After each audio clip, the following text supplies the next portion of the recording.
Henry was feeling very sorry for himself.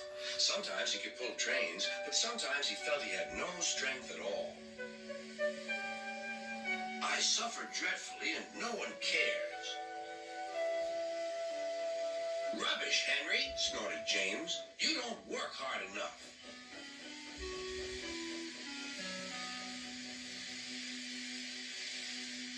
Sir Topham Hatt spoke to him too.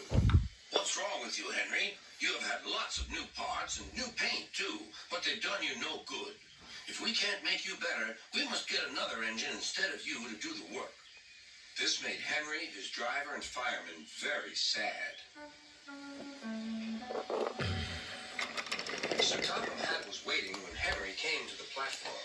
He had taken off his hat and coat and put on overalls. Henry managed to start, but his fireman was not satisfied.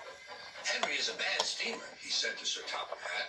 I build up his fire, but it doesn't give enough heat.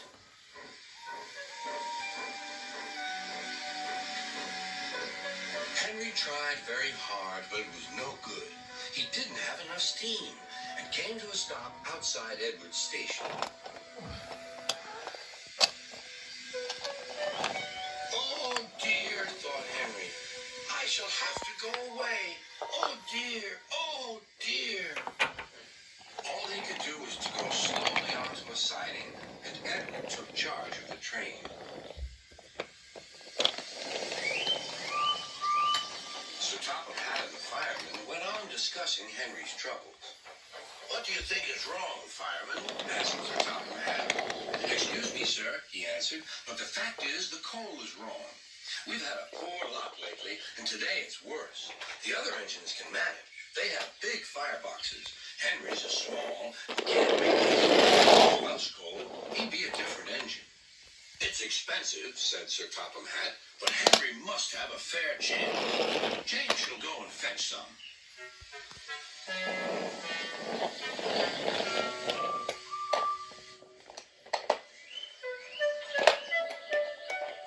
When the Welsh coal came, Henry's driver and fireman were excited.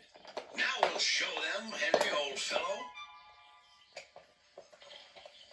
They carefully made his fire, putting large lumps of coal like a wall round the outside. Then the glowing middle part was covered with smaller lumps. You're spoiling my fire, complained Henry. Wait and see, said the fireman. We'll have a roaring fire just when we want it. The fireman was right. When Henry reached the platform, the water was boiling nicely, and he had to let off steam. How are you, Henry? Beep, beep, beep. I feel fine.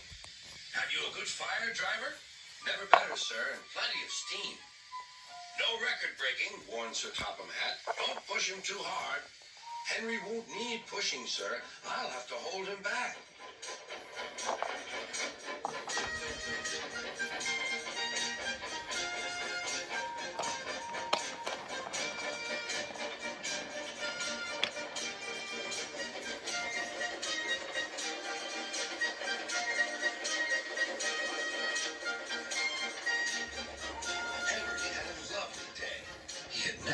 So well in his life. He wanted to go fast, but his driver wouldn't let him.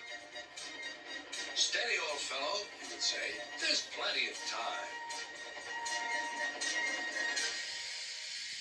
They arrived early at the station. Thomas puffed in.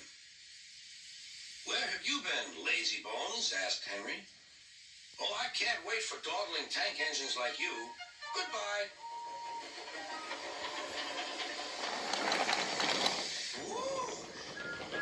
Said Thomas to the coaches. Have you ever seen anything